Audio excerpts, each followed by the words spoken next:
Hello दोस्तों, मैं शिखा मिश्रा आप सभी का स्वागत करती हूँ बिहार अड्डा 24/7 चैनल पर। तो हमारा जो ये सीरीज चल रही है हिंदी की हुंकार, उसमें आज का टॉपिक आप जान ही गए होंगे और यहाँ तक आए हैं आप इस टॉपिक को जानने के लिए, तो आपको भी इस टॉपिक में कहीं ना कहीं कोई दिक्कत अवश्य होगी। आज हम इस पर चर्चा करेंगे कि वर्णमाला टॉपिक कैसे तैयार करें, मतलब क्या उसके तथ्य होते हैं जो एग्जाम में पूछे जाते हैं। अगर हमें बेसिक्स पता है आपको, वर्णमाला एक ऐसा टॉपिक है जो पूरी हिंदी की नींव है। अगर हमको वर्णमाला अच्छे से क्लियर नहीं तो हम संधि नहीं कर पाएंगे, संधि क्लियर नहीं होगा तो हमको उपसर्ग क्लियर नहीं होगा, उपसर्ग नहीं क्लियर होगा तो हमको समास क्लियर नहीं होगा, समास क्लियर नहीं है तो फिर हमको कारक क्लियर नहीं होंगे, कारक क्लियर नहीं है तो हमारा वाक्य अशुद्ध होगा। तो एक दूसरे से हिंदी जुड़ी हुई है, सीधी सी बात है। अक्षर को अगर आप वर्ण को जोड़ते हैं तो अक्षर बनता है, अक्षर को जोड़कर शब्द बनता है, शब्द को जोड़कर वाक्य बनता है। तो ये क्रम है, अगर उस एक क्रम की पहली ही कड़ी आप नहीं जानते हैं, वहीं आपकी गलती हो जाती है, तो फिर बाकी की तो आप सोच ही सकते हैं कि टॉपिक कैसे समझ में आएगा। तो सबसे पहली कड़ी, सबसे इंपॉर्टेंट कड़ी होती है वर्णमाला को समझना। आज इसी पर ही मैं चर्चा करने वाली हूँ कि किस तरह से एग्जाम में क्वेश्चंस पूछे जाते हैं। ठीक है, चलिए तो और उसके कुछ रोचक तथ्य भी हम कोशिश करेंगे पढ़ने की। तो सबसे पहले हम जानेंगे कि वर्णमाला की परिभाषा क्या होती है। सबसे महत्वपूर्ण चीज यही आ जाती है कि वर्णमाला की परिभाषा क्या है। ठीक है, वर्णमाला, सबसे पहले हम वर्ण की परिभाषा जानेंगे कि वर्ण की परिभाषा क्या होती है, कि वर्ण हम किसे कहते हैं। तो सीधी सी बात है बच्चा, जब हम किसी भाषा के अंतर्गत जो भी मैं बोल रही हूँ, सबसे पहले जो सबसे छोटी चीज निकल रही है वो निकलती है हमारे मुंह से ध्वनि। ठीक है, अगर आपसे पूछा जाए कि एक बच्चा पैदा होकर सबसे पहले क्या बोलता है, या आदिकालीन मानव में सबसे पहले आदि मानव ने क्या बोला होगा, ऐसा तो नहीं होगा चल यार चला शिकार करने चलते हैं, ऐसा तो नहीं बोला होगा उसने। तो उसने भी पहले क्या क्रिएट करा, साउंड, उसके गले से साउंड निकला और उसी साउंड को धीरे धीरे पहचान देते देते अक्षर बने, अक्षर से भाषा का एक उत्पत्ति हुई। ये एक इतिहास रहा है। तो सबसे पहले हमें जानना होगा कि वर्ण किसे कहते हैं। तो वर्ण का मतलब होता है कि भाषा की सबसे छोटी इकाई। ठीक है, भाषा की सबसे छोटी इकाई को, मतलब सबसे छोटी जो चीज होती है उसको हम वर्ण कहते हैं। सबसे छोटी इकाई ध्वनि होती है। ठीक है, ध्वनि होती है और ध्वनि को ही वर्ण कहा जाता है। ध्वनि को ही वर्ण कहा जाता है।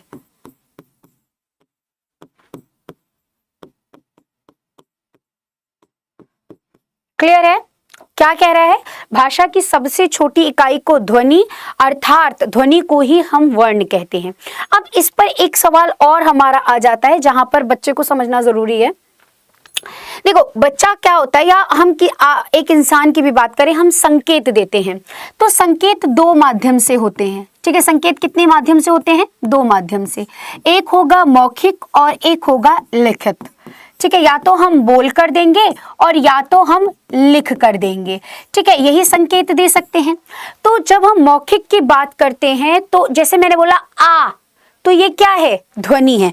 जब मैंने कहा आ तो ये क्या है? ध्वनि है। तो यह मौखिक में क्या हो गया? ध्वनि। लेकिन जब मैंने इस आ को लिख कर दिखाया, ये आ लिख कर दिखाया, तो यह क्या बन गया? वर्ण बन गया। ठीक है, ये क्या बन गया? वर्ण। कुछ अलग नहीं है, बोलने पर इसे ध्वनि कहते हैं, लिखने पर इसे वर्ण कहा जाता है। तो इस आधार पर दो प्रश्न और बन जाते हैं। आपसे पूछेगा मौखिकता के आधार पर भाषा की सबसे छोटी इकाई को हम क्या कहते हैं? तो बोलने के आधार पर ध्वनि। लिपि के आधार पर भाषा की सबसे छोटी इकाई क्या है? तो लिपि। लिखने के आधार पर भाषा की सबसे छोटी इकाई जो होती है उसे हम वर्ण कहते हैं। क्लियर है? तो यहां से आपके तीन सवाल क्लियर हो गए। एक तो वर्ण की परिभाषा और उसके आधार पर दो प्रश्न, और तीन प्रश्न हो गए। चौथा प्रश्न आपसे यह पूछेगा कि भाई अर्थ के आधार पर भाषा की सबसे छोटी इकाई क्या है? अर्थ के आधार पर भाषा की सबसे छोटी इकाई, सबसे छोटी इकाई। ठीक है, अब यहां पर आकर दिक्कत हो जाएगी बच्चों को। फिर से क्वेश्चन को समझना होता है। ठीक है, क्वेश्चन को समझिए कि अर्थ के आधार पर जिसका कोई अर्थ भी निकलता हो। अगर मैंने आ लिखा, इसका कोई अर्थ नहीं निकल रहा, जिसका अर्थ निकलेगा तो मैंने इसके आगे लगा दिया म। अब आम का अर्थ मुझे तुरंत मिल गया कि आम एक फल को कहा जाता है, ठीक है। तो इसका मतलब क्या है, शब्द जो होता है वो अर्थ के आधार पर भाषा की सबसे छोटी इकाई होती है। तो यहाँ आपके 4 प्रश्न क्लियर हो गए होंगे। अब यहाँ पर आ जाते हैं वर्णमाला की परिभाषा पर कि वर्णमाला की परिभाषा क्या होती है। तो वर्णों के क्रमबद्ध समूह को क्या होता है, वर्णों के क्रमबद्ध समूह को, वर्णों के क्रमबद्ध समूह को वर्णमाला कहा जाता है। समूह को वर्णमाला कहा जाता है, ठीक है। क्रमबद्ध मैंने क्यों लिखा है, क्रम मतलब लाइन, बद्ध मतलब बांधना। आप भी जानते हैं कि अगर हम लिख दें, आपको बहुत बच्चे क्वेश्चन में ये लिखकर आ जाते हैं वर्णों के समूह को कहा जाता है। अरे बच्चा, वर्णों का समूह तो अ क च न त ये भी हो सकता है। क्या हम अ क च त न लिखते हैं? नहीं ना, हम क ख ग घ अंगह लिखते हैं। मतलब एक पर्टिकुलर जगह है हर एक वर्ण की, कि अ के बाद आ ही आएगा, आ के बाद ई ही आएगा, उ आएगा, क के बाद ख आएगा। तो इस वजह से जो हमारी वर्णमाला है एक किस में बंधी हुई है, एक माला में बंधी हुई है, एक क्रम में बंधी हुई है। इसीलिए इसकी सही परिभाषा होती है वर्णों के क्रमबद्ध समूह को या क्रम व्यवस्थित समूह को हम वर्णमाला कहते हैं। क्लियर है? तो यहाँ तक हमने इसके क्या परिभाषा को समझा। अब आ जाते हैं कि वर्णमाला को कितने भागों में विभाजित किया गया है, ठीक है। वर्णमाला को कितने भागों में विभाजित किया गया है, ठीक है। तो वर्णमाला को 2 भागों में बांटा गया है। 52 मतलब 52 वर्ण होते हैं, जिसमें से इसको 2 भागों में विभाजित किया गया। स्वर जो होते हैं आपके वह कितने होते हैं, 11, और व्यंजन जो होते हैं वे आपके कुल 33 होते हैं। अब यहाँ पर बच्चे के दिमाग में ये सवाल आएगा कि मैडम हमने तो बचपन में 13 स्वर पढ़े, तो ये 11 क्यों रखे गए, बाकी स्वर कहाँ चले गए? ठीक है, तो बिल्कुल 13 होते हैं। अभी हम समझेंगे क्यों हमने 11 रखे। देखो, जो लास्ट में पहले हम जान लेते कौन कौन से स्वर होते हैं। तो यहाँ लिख देती हूँ मैं आपके लिए, अ, आ, ई, उ, री, ए, ऐ, ओ, औ। ये हो गए। अब आपको लगेगा कि मैडम 2 और वही अंग और अह छूट गया। तो बच्चा उसको हमारे कॉम्पिटिटिव एग्जाम में या जब हम हिंदी को उसको व्यवस्थित करके बांटते हैं तो उसको एक अलग श्रेणी में रखा जाता है जिसका नाम अयोगवा है। तो उसको हम लास्ट में पढ़ेंगे। अभी हम यहाँ जानेंगे कि भाई कितने स्वर हैं। तो कुल इतने ही स्वर होते हैं। अगर आपसे एग्जाम में पूछा जाए कि वर्णमाला में स्वरों की संख्या कितनी है तो 11। उच्चारण काल के आधार पर स्वरों की संख्या कितनी है तो 11। लेकिन आपसे पूछ ले कि वर्णमाला में कुल स्वरों की संख्या कितनी है ना, तब वहां पर आप 13 लिखेंगे। क्लियर है? और व्यंजन हमारे 33 होते हैं जिनको हमने 3 भागों में विभाजित किया है। कितने भागों में विभाजित किया है? 3 भागों में। स्पर्श व्यंजन, अंतस्थ व्यंजन और ऊष्म व्यंजन। ठीक है, देखिए यहाँ पर अब समझेंगे यहाँ पर आप कि सबसे पहले मैं आपको स्वर समझाऊंगी और फिर व्यंजन समझाऊंगी। पहले तो हमें ये जानना बहुत जरूरी है कि स्वर होते क्या हैं, है ना। स्वर क्या होते हैं, व्यंजन क्यों हैं, और वर्णमाला में इनको 2 अलग भागों में बांटने की आवश्यकता ही क्यों पड़ी। ये दिमाग में सबसे पहले हमारे सवाल आना चाहिए। और ऐसे याद होगा कि अभी कुछ टाइम पहले मैंने आपको स्वरों का वर्गीकरण पढ़ाया था ना, कि स्वरों को क्यों भागों में, कितने भागों में बांटा गया। अगर आप लोगों ने वो क्लास नहीं देखी है तो उसको जाकर देख लीजिएगा। हिंदी के हुंकार में ही मैंने उसको पढ़ाया था, स्वरों का वर्गीकरण। ठीक है, तो यहाँ पर देखिए, अगर आप देखते हैं कि स्वर क्या होते हैं, स्वर को समझने के लिए सबसे पहले हम व्यंजन समझेंगे। जब मैं व्यंजन बोलती हूँ, ठीक है, किसी भी व्यंजन को हम बोलते हैं तो वो बिना स्वर की सहायता से बोला ही नहीं जा सकता। फॉर एग्जाम्पल, अगर मैं आपको बोलूं क, मैं अ निकाल कर क बोलो, तो आप कितनी भी प्रैक्टिस कर लीजिए, आपके मुंह से आवाज ही नहीं निकलेगी। क आ ही जा रहा है ना, मतलब एक सबसे छोटा व्यंजन स्वर भी आ जा रहा है। कहने का अर्थ यह है कि व्यंजन वे होते हैं जो स्वर की सहायता से बोले जाते हैं, जिन्हें किसी की सहायता की आवश्यकता होती है। इन्हें आप स्वतंत्र लिख तो सकते हो पर उच्चारण नहीं कर सकते। वहीं अगर हम स्वर की बात करें, आ, आ अपने आप अकेले निकल रहा है, इसे किसी की सहायता की जरूरत नहीं है। ई, उ, ए, ऐ, तो इन्हें किसी की भी सहायता की जरूरत नहीं होती है, ये स्वतंत्र होते हैं। और असल में कहा जाए तो पहले तो स्वर ही थे, स्वरों से ही जुड़कर फिर हम देखते हैं कि व्यंजनों को भी, मतलब व्यंजन को भी उसी की सहायता से बोला जाता है। तो सबसे पहले स्वर की परिभाषा की हम बात करें तो स्वर की परिभाषा हो जाती है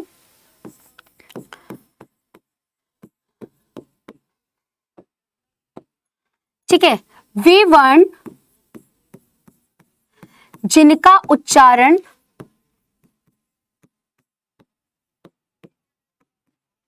स्वतंत्र रूप से होता है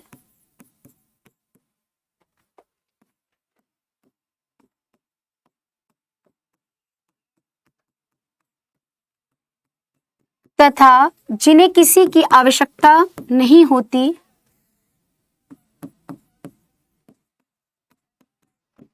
किसी के सहायता की आवश्यकता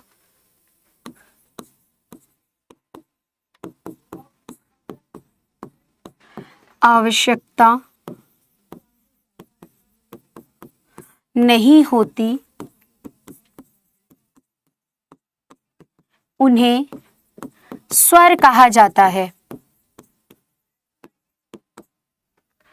ठीक है, क्या कह रहा है, सीधी सी बात क्या कही है उसने कि भाई जिसे किसी की सहायता की आवश्यकता नहीं होती, जो स्वतंत्र होते हैं, उन्हें हम स्वर कहते हैं। ठीक है, तो ये कितने होते हैं, कुल 11 होते हैं। कितने होते हैं बच्चा, 11 होते हैं।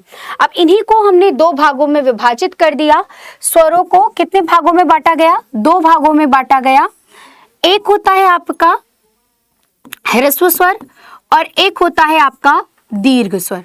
ठीक है, आपको मैंने ये पढ़ाया भी था, दीर्घ जो ह्रस्व स्वरों की संख्या है वो 4 होती है, दीर्घ की 7 होती है।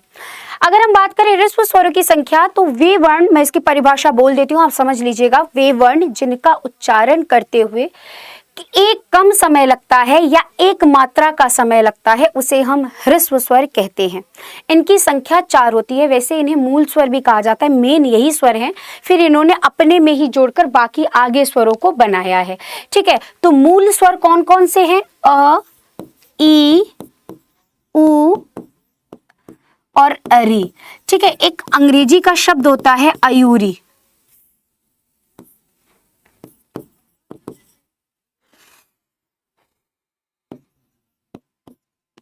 ठीक है, ऐसे कर लो, आयुरी। ठीक, तो आयुरी आयुर्वेद से जुड़ा है, ऐसा ट्रिक बनाकर भी याद कर सकते हो, अ, ई, उ, री। ठीक है, ये हो जाता है।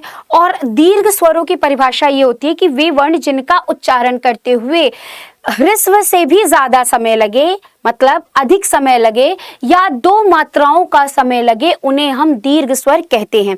इनकी संख्या 7 होती है। तो आ, ई, उ, ये आपको पता है, ये अपने ही परिवार से बड़े होकर बने हैं, इसीलिए इन्हें सजातीय दीर्घ स्वर कहा जाता है।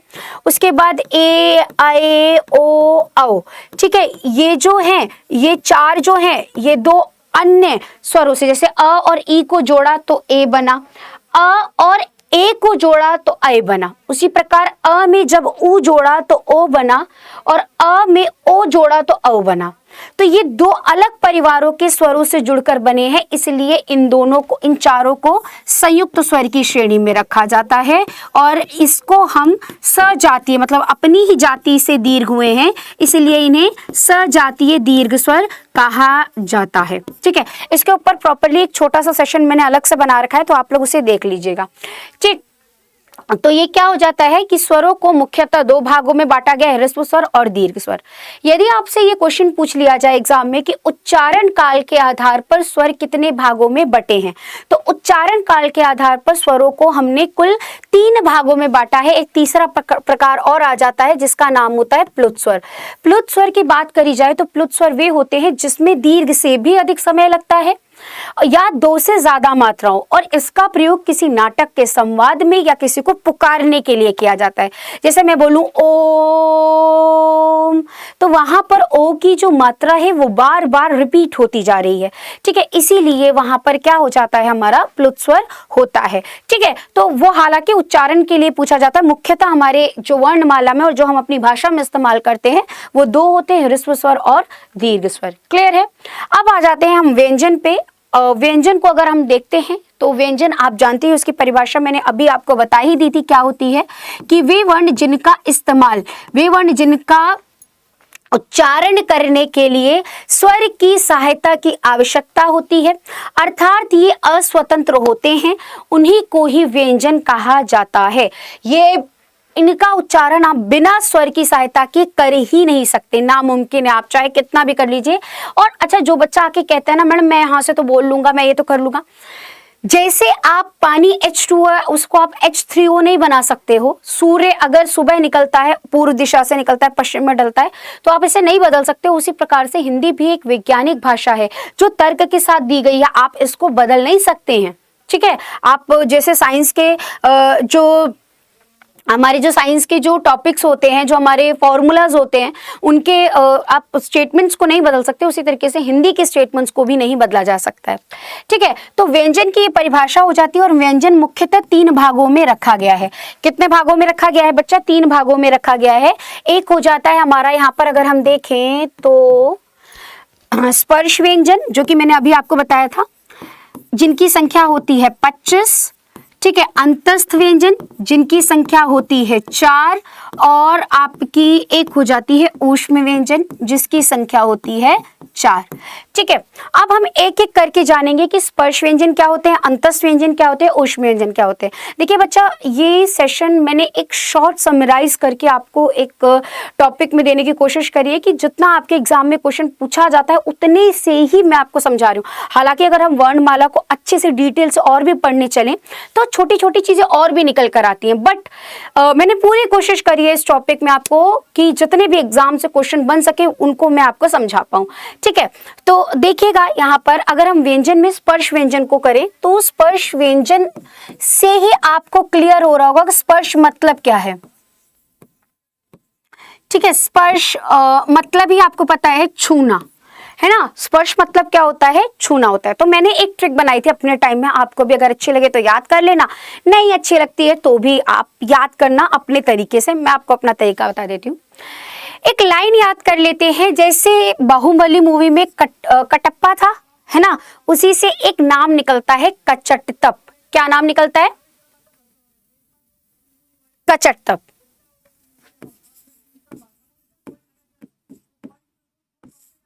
कचटतप। ठीक है, अब अगर हम इसकी बात करें, ये एक मान लीजिए एक लड़के का नाम है, ठीक है, एक आदमी का नाम है जिसका नाम है कचटतप। इसकी उम्र 25 साल है। कितनी है उम्र इसकी? 25 साल है। और इसको 25वें साल में एक बीमारी हो गई, देखो याद करने के लिए सिर्फ, हाँ, इसको एक बीमारी हो गई छूने की। ठीक है, कौन सी बीमारी हो गई? छूने की। ठीक है, तो कचटतप है जिसकी उम्र 25 साल है और उसको बीमारी हो गई छूने की। अब ये क्या है? इस कचटतप को लिखने का तरीका अगर मैं आपसे पूछूं ना कि क से अ से लेकर ज्य तक आप एक सांस में सुना दीजिए और बिना उसके डिस्क्रिप्शन के कि अ से अनार बड़े आसम ना, अ आ इ ई उ ऊ री ए ऐ ओ अंगा, ऐसे करके सुनाइए क ख ग घ अंगा, तो हो जाएगा बच्चों का बैंड। कुछ बच्चे सुना देंगे, बहुत अधिकतर बच्चे नहीं, बचपन में याद किए होते हैं, हाँ, भूल जाते हैं, लेकिन ये कहने की बातें हैं। हमारी रुचि पर डिपेंड करता है, क्योंकि अगर मैं A to Z बोलूँ तो बच्चा फटाफट बता लेगा। तो बात वही है, वो भी तो हमने बचपन में ही पढ़ा है, पर वो याद है, ये भूल गए हैं। ये कहना थोड़ा सा मुझे गलत लगता है, बट कोई बात नहीं, भूल गए, याद तो करा जा सकता है, ट्रिक बनाते हैं। तो ये जो कचटतप है उसको ऐसे लिख लो, क च ट त प। इससे क्या होगा? आपको वर्ग याद हो जाएगा। ठीक है, अब इसको रख देते हैं ख ग घ अंगः। ठीक है, च छ ज झ इया ठ ड ढ ण थ द ध न और फ ब भ म। ये हो गया। अब यहाँ पर आपको एक पूरी तरह से ये पता चल गया कि भाई कितना ये होता है, मतलब ये 25 पता चल गए होंगे अक्षर।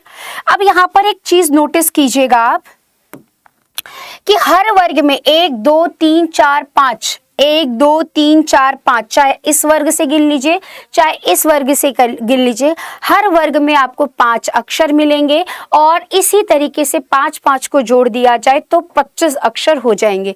अब आप ये देखिएगा, यहाँ पर कचट तब भी याद होने का तरीका और ये 25 मिल गए। अब ये छूने वाला इशू क्या रह गया? तो यहाँ पर क्या होता है बच्चा कि जब भी हम क्या याद करते हैं, जब भी किसी, 1 मिनट यार, 1 मिनट रुकेगा, चलिए जरा देखिएगा, यहाँ पर एक चीज ध्यान दीजिएगा कि जब भी हम इन स्पर्श व्यंजन की बात करते हैं, स्पर्श व्यंजन, स्पर्श का मतलब ही होता है छूना। वे वर्ण जिनका उच्चारण करते हुए मुंह के अंदर की वायु मुंह के किसी न किसी स्थान को पूरी तरह छू कर निकलती है, उसी को ही स्पर्श व्यंजन कहा जाता है।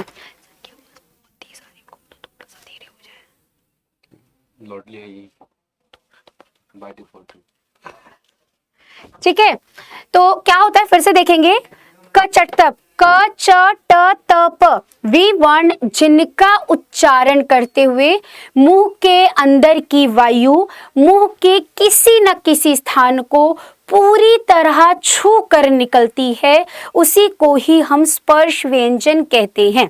इसको और अच्छे से समझते हैं, चलिए एक डायग्राम से फिर इसी चार्ट पर वापस आएंगे। ध्यान से सुनिएगा, मैं आपसे कहूं कि गूंगा भी बोलता है, बिल्कुल बोलता है। हमारे साथ होता है क्या, हमारे यहाँ कोई यंत्र थोड़ा ना बैठा हुआ है कि तुम्हारी सुरीली आवाज निकल रही है तो यहाँ से कोई यंत्र बैठा हुआ वहीं से आवाज निकल रही है, ऐसा कुछ नहीं है।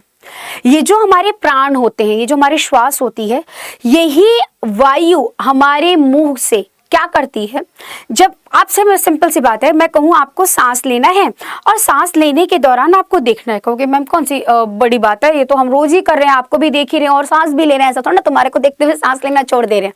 मैं कहूँगी बिल्कुल ठीक है। अच्छा, सांस लेने के दौरान सुनना है, कहोगे मैडम क्या बात कर रहे हो, आपको सुन तो रहे हैं। अच्छा, मैं कहूँ तुम्हें सांस लेने के दौरान बोलना भी है, तो कहोगे मैम ऑब्वियसली वो तो आप भी कर रही हैं। लेकिन ध्यान से सोचिए कि जब मुझे सांस लेना और छोड़ना था, उसमें देखने का स्थान अलग है, एक साथ हो सकता है। जब मैं सुन रही हूं तो भी स्थान अलग है, हो सकता है। लेकिन जब मुझे बोलना है और सांस लेना है, वो स्थान एक ही है। आप बचपन में सुने होंगे कि जब आप अभी भी आप जब पानी ऐसे ऊपर करके पीते हैं तो आपके माता पिता या आपके फ्रेंड्स आपको कभी बार टोकते होंगे कि इस तरह से पानी मत पीजिए, इससे क्या होगा, आपके गले में पानी अटक जाएगा और कई बार वो मृत्यु का कारण भी बन जाता है। कैसे, क्या होता है, हमारे फूड पाइप जो होती है, फूड पाइप के पास वहीं से हम जो श्वसन नली भी होती है, तो एक कॉर्ड होता है, एक ढक्कन टाइप होता है। जब हम सांस लेते हैं तो वो नली खुलती है और फूड पाइप ढक जाती है। लेकिन जब हमें कुछ निगलना होता है तो क्या होता है, वो ढक्कन ऑटोमेटिक श्वसन नली पर जाकर बंद हो जाता है और उस फूड पाइप में जाकर खाना चला जाता है। तो कई बार जब हम पानी कंटिन्यू पीते रहते हैं तो क्या होता है, इससे निरंतर पानी पीने से हवा, अब जो हम सांस लेने की प्रक्रिया काफी देर तक तो नहीं रोक सकते हैं, तो कई बार क्या होता है कि हवा ऑटोमेटिक लेने के लिए अपने आप वो ढक्कन खुल जाएगा और क्या हो जाएगा, वो पानी वाला वो जो फूड पाइप है वो बंद हो जाएगा। अब वो जो आप पानी पी रहे हैं, वो सांस जो ऊपर आ रही थी उसी के साथ कोलैप कर जाएगी और सांस के साथ अंदर जैसे ही गई आप तुरंत वो बाहर फेंक देते, क्योंकि सांस तो बाहर आ रही थी इसलिए आपका पानी नाक के द्वारा बाहर आ जाता है। साइंस को थोड़ा कनेक्ट कीजिएगा, होता है ना। तो उस स्थिति में पानी जब श्वसन नली में जाती है तो कई बार मृत्यु होने का कारण भी बन जाता है। खाना हम कहते हैं आराम आराम से खाओ, क्योंकि सांस लेने का भी काम उसी पाइप से हो रहा है और श्वसन का मतलब वो एक साथ ही है, बस एक ढक्कन का अंतर है, ढक्कन इधर गया उधर गया दिक्कत हो जाएगी। तो उसी प्रकार से सोचिए आपका बोलने का भी काम है, फिर वो कैसे होगा। तो उसमें हम क्या होता है, हमारे साथ ये हम बचपन से करते आ रहे, इसलिए हमने कभी ध्यान नहीं दिया इन चीजों पे। ये जो हम सांस ले रहे होते हैं ना, बस इसी सांस पर हम प्रेशर डालते हैं, दबाव डालते हैं, और जब ये प्रेशर, ये दबाव मुंह के किसी न किसी, मतलब जब हम किसी चीज पर, आप सीधी सी बात है, इस पेन को दबाइए दबाइए दबाइए तो क्या होगा, और अब तो ये पेन तो फैल नहीं सकता, लेकिन मेरी उंगलियों पर वो निशान, जो मेरी ये त्वचा है वो फैलनी शुरू हो जाएगी। तो कोई भी चीज है, जिस चीज पर आप दबाव डालते हैं वो अपना वॉल्यूम बढ़ाता है, ठीक है। तो जैसे हवा जो भी आपके अंदर से आ रही है, आप उस पर दबाव डालेंगे तो उसका वॉल्यूम बढ़ेगा और वो मुंह की किसी न किसी जगह पर, 5 जगह पर जाकर टकराएगा और आपसे वही एग्जैक्ट अक्षर, वही वर्ण का उच्चारण होगा। कैसे होता है जरा देखिए। ठीक है, आप बोल के देखिए क वर्ग को। ठीक है, ये कहां से बोला जाता है? कंठ से। कैसे बोला जाता है जरा देखो, आप बोल के देख लो। क, ख, ग, घ, अंग। आपको खुद प्रेशर महसूस होगा आपके केवल गले पर, इसलिए क वर्ग को कंठे व्यंजन कहा जाता है। मैं सिर्फ यहाँ वर्ग लिख दे रही हूँ, आप पूरा ही समझिएगा। ठीक है, उसके बाद आता है च वर्ग, जिसको हम तालव्य व्यंजन कहते हैं। क्या कहते हैं? तालव्य व्यंजन कहते हैं। तालव्य मतलब वो जो तालु होता है ऊपर की तरफ। आप देखिए, जब आप च बोलते हैं तो आपकी जो ये जीभ होती है ना, जीभ का ये वाला पार्ट ऐसे ऊपर की ओर जाकर टच करेगा, और अंदर से आने वाली वायु है जो, वो ऊपर वाले भाग को टच करके निकलेगी। आप देख लेना, आपको लगे कि मैं जीभ की सहायता से बोल रहा हूं, ऐसा नहीं है। जीभ आप नीचे रखे और च बोलिए, बोल ही नहीं पाएंगे। जीभ बस एक सहारा दे रही है, उठती है और हवा जाकर तालुओं को टच करती है। च, छ, आपको खुद महसूस होगा आपका ये वाला पार्ट जाकर टच कर रहा है। च, छ, ज, झ, इया, इसलिए इसे तालव्य व्यंजन कहते हैं। फिर ट वर्ग, ट वर्ग को मूर्धन्य व्यंजन कहा जाता है। मूर्धन्य मतलब, मूर्धा मतलब क्या होती है? जीभ है। ट, ठ, ड, ढ, अण, आपकी जो जीभ है वो ट्विस्ट हो जाती है। ठीक है, तो इसलिए इसे मूर्धन्य व्यंजन कहते हैं। इसके बाद आता है आपका त वर्ग। त वर्ग आप देखिए, इसे दंत्य व्यंजन कहा जाता है। कैसे? आप ताला बोलो, आपकी जो जीभ का ये अग्र भाग है आपके दांतों के इस भाग को टच कर रहा होगा, ताला। आप बिना दांत को अपनी जीभ लगाए ताला बोल के ही दिखा दो, बोल ही नहीं पाओगे। इसीलिए जो बूढ़े होते हैं वो तोतलाने लग जाते हैं, और जो गूंगा होता है उससे भी देखो आ ऊ आ। अच्छा, मैं बोल, मुझे ताला बोलना है, मैं बोलूं जीभ बिना हिलाए तो क्या बोलूंगी? आ, यही निकल रहा है। तो अब ऐसे तो गूंगा भी बोल लेता है, तो बिल्कुल गूंगा भी बोल सकता है, बट उसके प्रेशर पॉइंट नहीं लगते हैं, इसी वजह से उसका एग्जैक्ट उच्चारण नहीं हो पाता है। ठीक है, और लास्ट में आ जाता है हमारा प वर्ग। प वर्ग जो है वो ओष्ठ की सहायता से निकलता है। आप बोल कर देख लीजिए, पापा, बिना होठ हिलाए, बिना होठों को चिपकाए आप पापा बोल के दिखाओ, बोल ही नहीं पाओगे। ठीक है, तो प, फ, ब, भ, म, ये 5 जगह है, 5 स्थान है और 5 वर्ग हैं जो कि हमारे मुंह से निकलते हैं। ठीक है, तो ये जो हमने ये चार्ट बनाया है इसी आधार पर, इसीलिए इस तरह से बनाया है कि पहला वर्ग कंठ वर्ग से निकलता है, कंठ व्यंजन कहलाता है। च वर्ग तालव्य व्यंजन कहलाता है। ट वर्ग मूर्धन्य व्यंजन कहलाता है। त वर्ग दंत्य व्यंजन कहलाता है, और प वर्ग को ओष्ठ व्यंजन कहा जाता है। ठीक है, इसी में ये जो अंतिम वाला अक्षर है ना, ये अंतिम अपने वर्ग के 5वें अक्षर है, इसीलिए इन्हें पंचमाक्षर कहा जाता है। साथ ही साथ यहाँ पर एक चीज और आप लोग ध्यान दीजिएगा, जब आप अंगह बोलते हैं, आप अपनी नाक बंद कीजिए और बोलिए क। आपके नाक में कोई वाइब्रेशन नहीं आएगी, लेकिन अपनी नाक बंद करके अंगह बोलना तो आपके नाक में वाइब्रेशन आएगी। इसका मतलब ये है कि आपके नाक में से हवा निकल रही है, मुंह से कम नाक से ज्यादा। इसलिए जितने भी पंचमाक्षर होते हैं वो अपने वर्ग के साथ साथ नाक से भी निकलते हैं, इसलिए इन्हें नासिक के व्यंजन भी कहा जाता है। क्या कहा जाता है? नासिक के व्यंजन भी कहा जाता है। नाक से निकलते हैं इसलिए इन्हें नासिक के व्यंजन के नाम से जाना जाता है। ठीक है, और इन्हें अनुनासिक भी कहा जाता है। इनके जो नाम है वो आपको लिखवा दे रही हूँ, वर्ग के 5वें होते हैं। अच्छा, इन्हीं दो से आपको एक ये 2 दिख रहे हैं, इन 2 का ना एक इतिहास रहा है, मैं इसको आपको समझाऊंगी। फिलहाल अभी समझ लीजिए, इन्हें उत्क्षिप्त व्यंजन की श्रेणी में रखा गया। ठीक है, जिसको हम ण जो बोलते हैं, ढ, ये निकला। इसको हम गौण व्यंजन के नाम से भी जानते हैं और इसे हम द्विगुण व्यंजन के नाम से भी जानते हैं। तो इस प्रकार से कुल हमारे 27 व्यंजन हो जाते हैं। ठीक है, तो होप सो आपको एक छोटे तौर पर कुछ चीजें समझ में आई होंगी। हालांकि ये चैप्टर पूरी तरह से खत्म नहीं हुआ है, पर मैंने पूरी कोशिश करी है आपको इस भाग में, इसका भाग 2 भी कभी लाऊंगी और आपको पूरी तरह से चैप्टर कवर करा दूंगी। एक छोटे तौर पर समराइज करके मैंने इस टॉपिक को आपके सामने रखा। होप सो आपको, आशा भी अच्छे से करती हूँ कि आपको समझ में आया होगा। कोई चीज ना समझ में आई हो तो कमेंट बॉक्स में जरूर लिखना कि मैम ये चीज थोड़ा कभी फिर बताएं, और अगर अच्छी लगी हो क्लास तो कमेंट सेशन में जरूर इस चीज का जिक्र करें कि हाँ, आपको क्लास कैसी लगती है, ये हिंदी की हुंकार जो है आपके लिए कितनी जरूरी है, क्योंकि इन छोटे छोटे टॉपिक के माध्यम से मैं आप लोगों के लिए एक व्याकरण का क्लास, टॉपिक वाली क्लास, डिटेल क्लास कहीं ना कहीं एक तरह से आपको करा देती हूँ।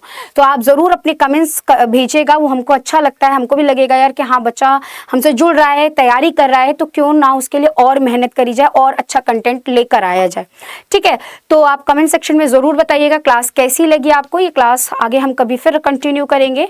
यहाँ पर हमने 27 व्यंजनों के बारे में और 11 हमारे स्वरों के बारे में आज हमने समझा। ठीक है, ऐसी ही क्लास को हम फिर मिलेंगे कभी। और अगर क्लास अच्छी लगी हो तो सेशन को लाइक ज़रूर करना, शेयर करना और सब्सक्राइब करना नहीं भूलेंगे। फिर मिलते हैं हम अपने नेक्स्ट सेशन में। मेरी जो वैसे रेगुलर क्लास होती है वो सुबह 10 बजे और शाम 5 बजे होती है। चलिए फिर मिलते हैं, तब तक के लिए पढ़ते रहिए, मस्त रहिए, खुश रहिए, अपने माता पिता का नाम रोशन करें। धन्यवाद।